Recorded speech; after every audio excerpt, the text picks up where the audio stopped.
जय श्री कृष्ण। आप सभी का हमारे YouTube चैनल पर हार्दिक स्वागत है। आज की इस वीडियो में आप सभी रसपान करेंगे फाल्गुन शुक्ल पक्ष आमल की एकादशी की पौराणिक कथा और पूजन विधि। इस एकादशी के दिन आंवला के पेड़ का पूजन करते हैं। ऐसा माना जाता है कि एकादशी के दिन इस पेड़ में भगवान विष्णु का वास होता है।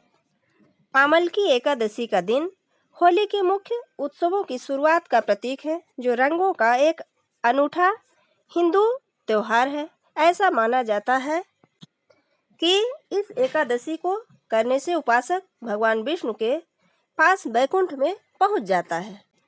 आमल की एकादशी के अनुष्ठान और महत्व का उल्लेख पुराणों में भी किया गया है और महर्षि वाल्मीकि द्वारा भी बताया गया है कि हिंदू पुराणों में ऐसी असंख्य कहानियां और लोक कथाएं हैं जो आमल की एकादशी व्रत की महानता की बात करती हैं।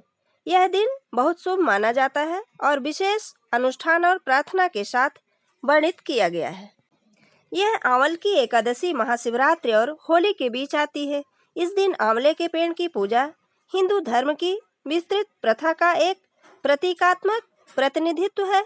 इस अवसर के दौरान देवी लक्ष्मी की भी पूजा की जाती है, क्योंकि उन्हें एक सर्वव्यापी देवता के रूप में माना जाता है। ऐसी मान्यता है कि भगवान कृष्ण अपनी पत्नी और देवी राधा के साथ आंवले के पेड़ के पास निवास करते हैं। इस एकादशी के दिन भक्त सूर्योदय के समय उठते हैं और स्नान आदि से निवृत्त होकर भगवान विष्णु और पवित्र आंवले के पेड़ की पूजा करते हैं। इस दिन मोक्ष प्राप्त करने के उद्देश्य से तिल और सिक्कों के साथ एक संकल्प लिया जाता है। भगवान विष्णु की पूजा करने के बाद भक्त आंवले के पेड़ की पूजा करते हैं। वे पवित्र वृक्ष पर जल, चंदन, रोली, चावल, फूल और अगरबत्ती चढ़ाते हैं। इसके बाद भक्त आंवले के पेड़ के नीचे एक ब्राह्मण को भोजन कराते हैं। यदि आंवले का वृक्ष उपलब्ध न हो तो तुलसी के पवित्र वृक्ष की पूजा करनी चाहिए। इस दिन भक्त पूरे दिन कठोर उपवास रखते हैं और केवल आंवले से बना भोजन ही करते हैं। कुछ भक्त केवल अनाज और चावल से बने भोजन से परहेज करके आंशिक उपवास ही रखते हैं।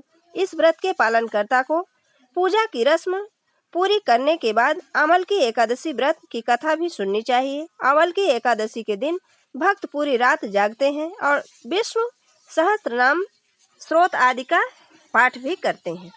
आइए अब इसकी पौराणिक कथा सुनते हैं। कहते हैं कि भगवान विष्णु की नाभि से ब्रह्मा जी की उत्पत्ति होने के बाद ब्रह्मा जी के मन में जिज्ञासा हुई कि वह कौन है, उनकी उत्पत्ति कैसे हुई। इस प्रश्न का उत्तर जानने के लिए ब्रह्मा जी ने भगवान विष्णु की आराधना की। तपस्या से प्रसन्न होकर भगवान विष्णु जी ने ब्रह्मा जी को दर्शन दिए।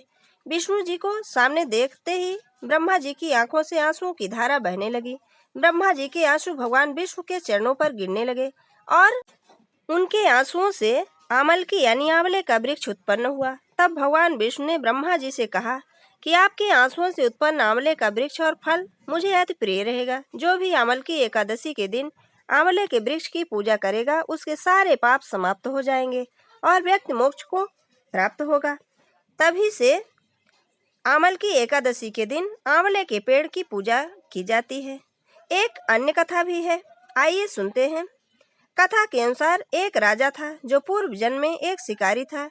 एक बार आमल की एकादशी के दिन जब सभी लोग मंदिर में एकादशी का व्रत करने भजन और पूजन कर रहे थे, तब मंदिर में चोरी के उद्देश्य से वह मंदिर के बाहर छुपकर बैठा रहा। मंदिर में चल रही पूजा अर्चना देखते हुए वह लोगों के जाने का इंतजार कर रहा था। अगले दिन सुबह हो जाने पर शिकारी घर चला गया। इस तरह अनजाने में शिकारी ने आमल की एकादशी का व्रत कर लिया।